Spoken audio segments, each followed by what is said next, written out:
শঙ্খ বাজিয়ে মাকে বরণ করেছি, সুগন্ধি ধূপ জেলে আসন পেতেছি। শঙ্খ বাজিয়ে মাকে বরণ করেছি, সুগন্ধি ধূপ জেলে আসন পেতেছি। Good morning. আজ সকালে চলে এলাম। হ্যাঁ, আজ শুভ বৃহস্পতিবার। সবাই কেমন আছেন? নিশ্চয়ই খুব ভালো আছেন আর সুস্থ আছেন। আমিও দিনটাকে শুরু করছি খুব পজিটিভিটি নিয়ে এবং ভালোভাবে দিনটা কাটুক, এটাই আশা রাখি ঠাকুরের কাছে। হ্যাঁ, চলুন আজকের দিনটা শুরু করি তাহলে। এটা এও না, বটিটা ঠিক না।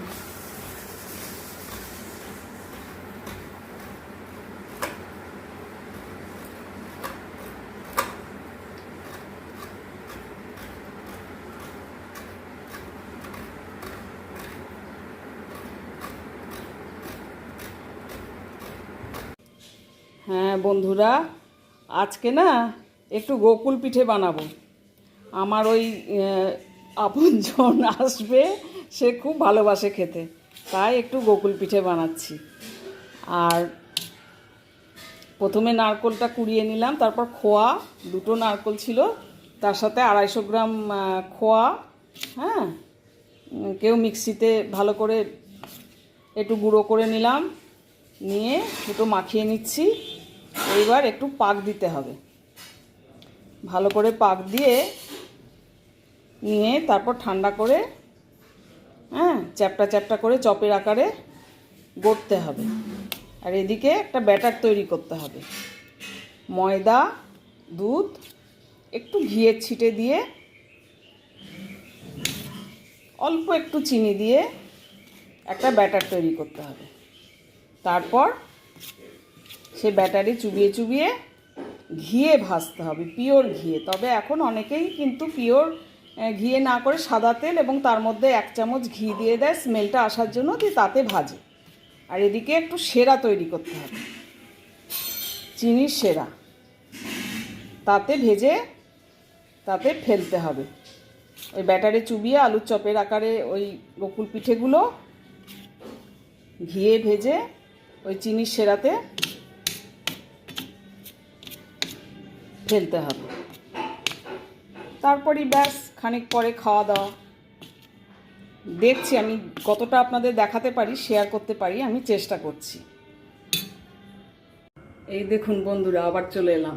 এই চপের আকারে একটু পাক দিয়ে নেওয়ার পর চপের আকারে এগুলো আমি শেপগুলো করে নিয়েছি। আর ওই বাটিতে দেখতে পাচ্ছেন ময়দা, দুধ, একটু ঘিয়ের ছিটে, অল্প একটু নুন দিয়েছি, দিয়ে ব্যাটারটা তৈরি করে নিয়েছি। এবার একটা একটা করে ভাজবো আর ওই চিনি সেরাতে ফেলবো।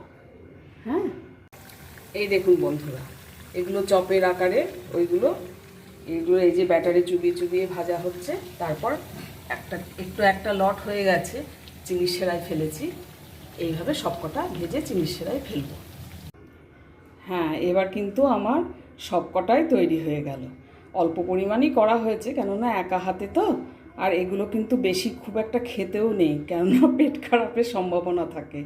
একবার নারকোল, তারপর খোয়া রয়েছে বেশ খানিকটা, তারপর ঘিয়ে ভাজতে হয়, কাজে বেশি খেলে পরে কিন্তু পেট খারাপের সম্ভাবনা থাকে।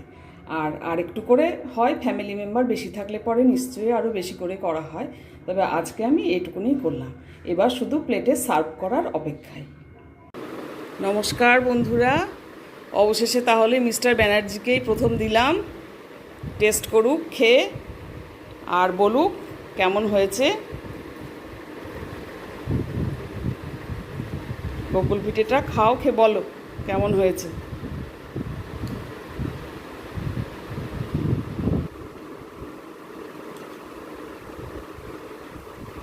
দারুণ।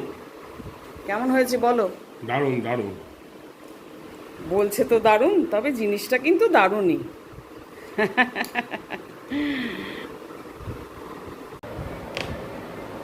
তাহলে গোকুল পিঠের পর্ব আজকে দেখালাম, কেমন করে তৈরি করতে হয় রেসিপি, যতটা পারলাম একা হাতে ভিডিও ক্যামেরা করে দেখালাম। জিনিসটা কিন্তু আপনারা অবশ্যই বানাবেন একবার, আর বাড়ির লোকেদের কিন্তু অবশ্যই খাওয়াবেন, নিশ্চয়ই বানান, এটা খুব কমন মা ঠাকুমার আমলের জিনিস এটা। হ্যাঁ, আর আমার মা বলতেন বা অনেকের অভিজ্ঞ মানুষদের মুখে শুনেছি যে কোনো মানুষকে কোনো দিয়ে কিছুতে সন্তুষ্ট করা যায় না, কাপড় চোপড় বলো বা কোনো কিছু জিনিস বলো, ভালো রান্না করে খাওয়াবি, ভালো রান্না করে খাওয়ালে তার স্বাদটা যদি তার মুখে লেগে থাকে সে কিন্তু কোনো দিন ভুলবে না জিনিসটা।